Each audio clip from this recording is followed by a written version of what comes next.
Charles Robinson does a great job covering the NFL, the league, senior NFL, and, of course, investigative reporter for Yahoo. Hanging out with the Giants today. How many one-handed catches has Beckham made? Oh, I forgot to tell you, my whole thing is adjusted about the Giants today. Are you serious?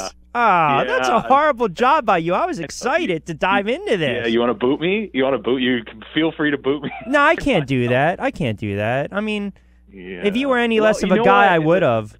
Look, I would be with the Giants. Are you anywhere on the road today? I'm actually in Richmond, Virginia. What are you doing down there? The site of the Skins camp. You got the Skins. Man, that's hard. I mean, that's a bad job by you, Charles. I mean, I would be with the Skins if people would stop getting suspended for 6 games, and all the national anthem stuff, and you only know you're getting closer to the regular season by the topics you start to cover. You're like, okay, it's getting close. Let's get to the legit. Well, we do know one thing: you're physically with us, and that's all that matters right now on the phone lines. All right, let's get into the Elliott situation. So I read a couple of your tweets and a couple of the reports as well, and I actually mentioned this on Friday. I was a little surprised. I'm not surprised that he got hit with 6. I'm surprised right now, the more I thought about it, is that he's really willing to take this whole suspension appeal through the courts, which tells me he really wants to play, but it also tells me this can really get dragged out. What are the chances or the likelihood of that happening? Well, okay, the appeal, obviously they're going to file the appeal either today or tomorrow with the league. Now, I'm pretty sure it'll be today. It's going to be denied because, look, you're appealing to the body that suspended you in the first place. It doesn't make any sense for the league to step back on this, particularly where it concerns domestic violence. So I couldn't see the league suddenly saying, oh, you know what, we'll bump it down to 4 because even that looks bad. So, or at least it looks weak. What Ezekiel Elliott's camp wants to do is, after the appeal is denied, Zeke wants to fight this, and I was told, quote unquote, tooth and nail. And if they have to go to the courts, the federal court system, to deal with this, that's what they'll do. Now, here's the issue with that. Brady versus the NFL, when that went to the federal courts, that was a CBA violation. That was essentially the union and Brady's lawyers sinking their teeth into what they believed was the league violating the CBA in essentially the punishment that they handed out. Now it's on Ezekiel Elliott's camp to figure out if they're going to go the federal route. That really is your only foothold, I believe. And so you have to figure out, how did the NFL violate their CBA in the process of not only this investigation, but then also the suspension? And does the NFLPA, the players union, really want to gear up for another one of these fights, which they lost in appeals court with the Brady case? So, that's kind of where this stands. They have to figure out how to federally push it into that realm. But look, this is all going to be built around, I can tell you going forward, the credibility of the accuser. The way Ezekiel Elliott's camp will fight back is they will say, here are all the things that came up in the investigation in which the accuser either changed their story or lied to someone or misled someone. And there have already been, there are instances where she was caught lying, trying to manipulate someone, as a witness to lie on her behalf. That's already known, and it's part of the reason why the Columbus Police Department, I believe, didn't press charges against Ezekiel Elliott. Yeah, I think they came to the conclusion that, hey, it's going to be really hard to build this case around, the credibility of her because she's the only witness. And if you want to know why the Dallas Cowboys are angry over this, it's because, or at least some people inside the Dallas Cowboys are angry, it's because the league came out and said, essentially logic led us to this conclusion. We added up all these things, and the preponderance of evidence points to Ezekiel Elliott having committed this domestic violence against the accuser. When we asked Ezekiel Elliott to explain how she ended up with bruises on her body, his camp forwarded, a bunch of theories, none of which had any evidence or witnesses to back it up. Now, here's the problem with that, and this is where Dallas and I think Ezekiel Elliott's, folks stand. They're looking at the league and saying, wait, you don't have any witnesses. Neither do you. You're saying that X happened, but you're saying, well, things all point in that direction. It's lining up that way, but we don't have any witnesses other than the accuser, who again has a credibility problem, or at least a partial. I mean, I guess there's no partial credibility problem. Either you have full credibility or you not. don't. Yeah, right. So she has some credibility issues. So I think that's where this kind of shapes up, and I think PR wise, that's where you'll see this kind of go. So it's a dirty one. It's a messy one. I think all sides are hard to really fully believe.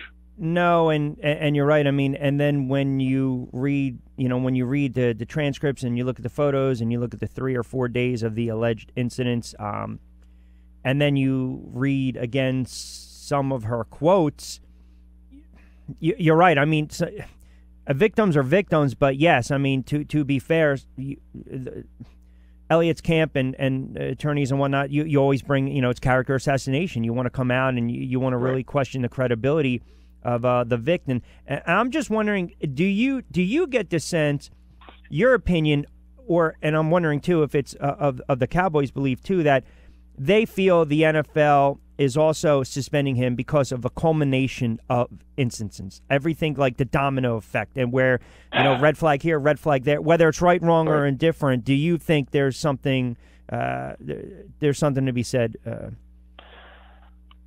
I mean, the NFL says that's not the case. They say, look, it's two things. It's this domestic violence thing, and it's the St. Patrick's Day incident in which he's on video pulling the shirt down of this girl. So, that's really, let's be honest. I mean, those are really the only two things regarding women or violence that they can hang their hat on, because the clutch bar incident in which he allegedly broke a guy's nose. Yeah.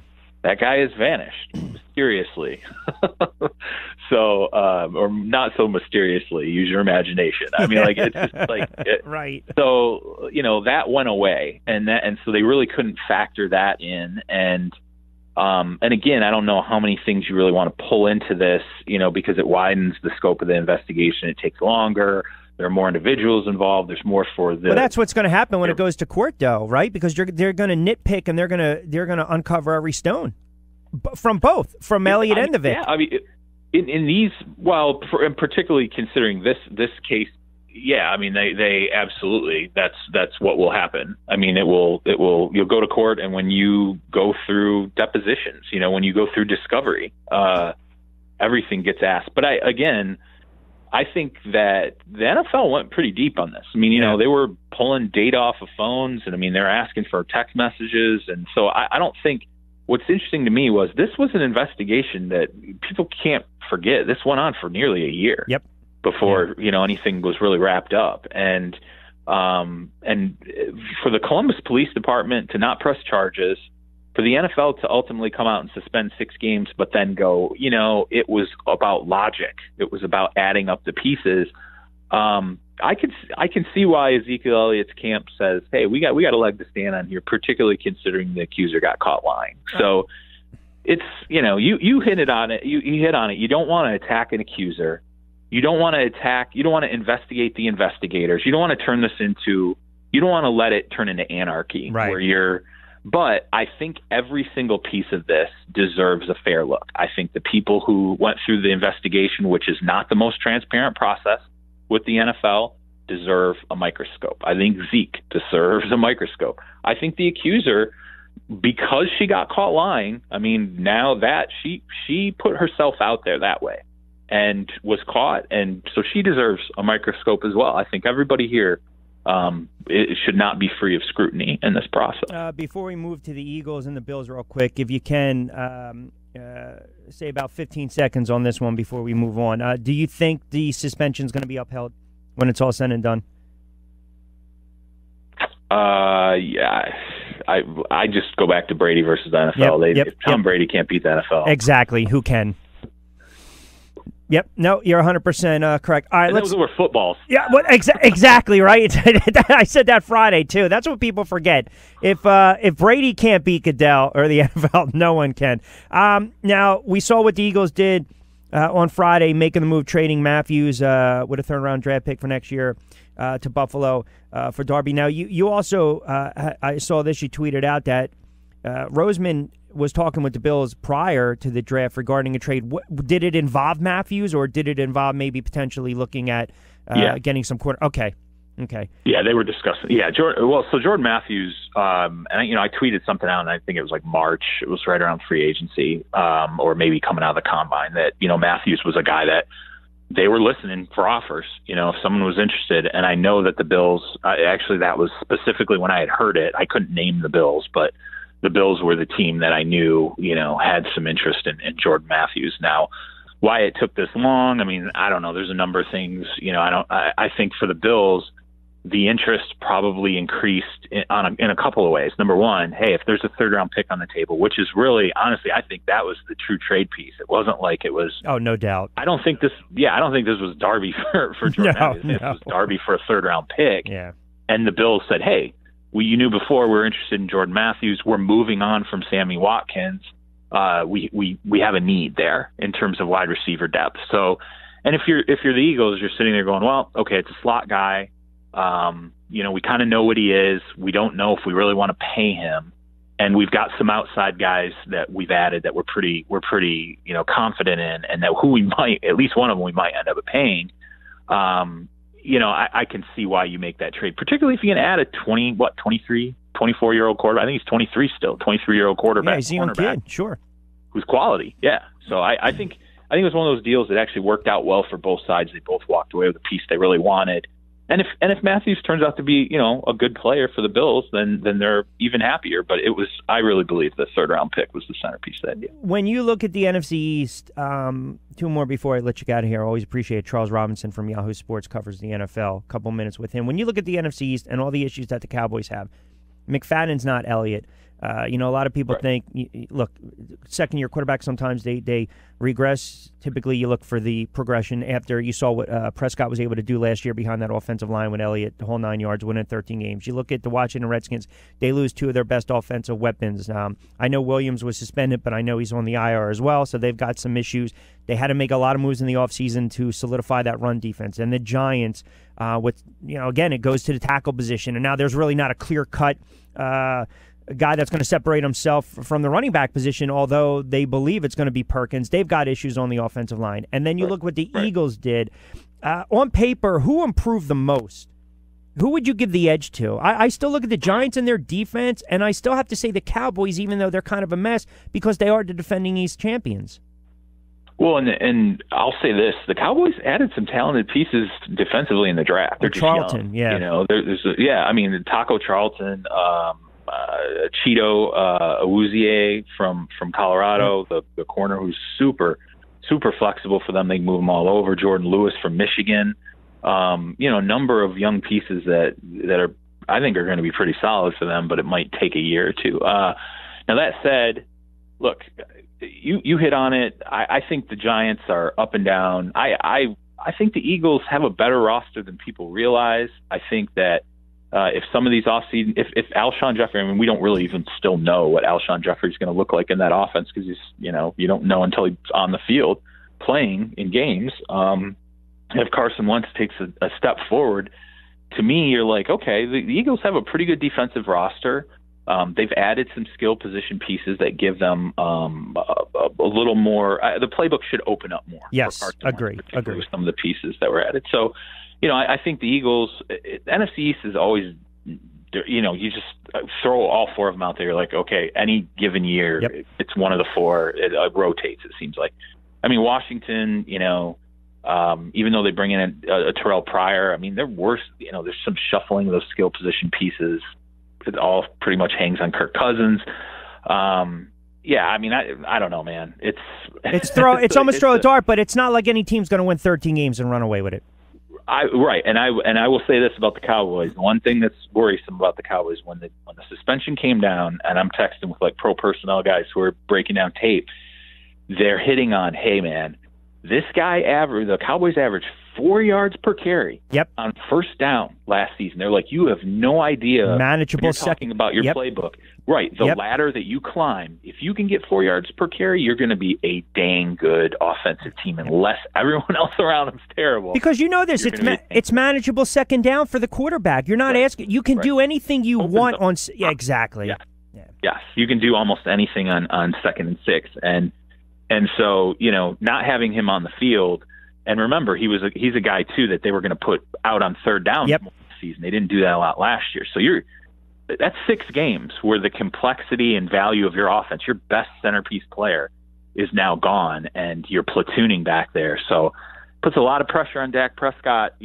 Whenever those 6 games come, if it's this season. So for me, that really the changing of the Cowboys' offense is what sort of throws the whole NFC East into a little bit of disarray now for me, because now I think it's anybody's division. All right, 30 seconds, 15 seconds on each of these, a little quick whip around. Is Cutler that much of an upgrade over Moore? Margin. I mean, he's fine. He's got good arm. He has good arm talent. He knows the offense. So to me, and he had his best years with Adam Gase. So I do think he's a marginal upgrade. I don't think he's great. Should we pencil in Watson the Week 1 starter for the Texans? J.J. Watt? Watson. Deshaun Watson. Oh, Deshaun Watson. Yeah, I'm sorry. Man, I like this kid. Wow. Man. I know there's going to be growing pains, but I was at the Panthers game, and he did a lot of things to like, and the one thing that struck me is just watching now, and remember, it's preseason, it's against crap players, like guys, I want to say crap players, guys who are going to be fighting to stay on a roster. He did a lot of things there. I was like, man, that looks like the guy in Clemson. Like, the fact that he can even do that against backups in the NFL right away in his first game, it leads me to believe like he's got a little something. And afterward, he was like, cool as a cucumber. He's like, yeah, whatever, no jitters, whatever. He's like, I'm good. Yeah, exactly. I've been here before. It'll be interesting to watch, man. It will. I'll tell you what. If it's close between him and Tom Savage, what do? You go with Watson. You go with the guy who you're grooming to be your heir apparent. So you got to give him a nod if it's even close. All right, my friend. Hopefully next time you'll be at Giants camp. Enjoy Skins. I always appreciate it, Charles. Great stuff as always, pal. Have a good week.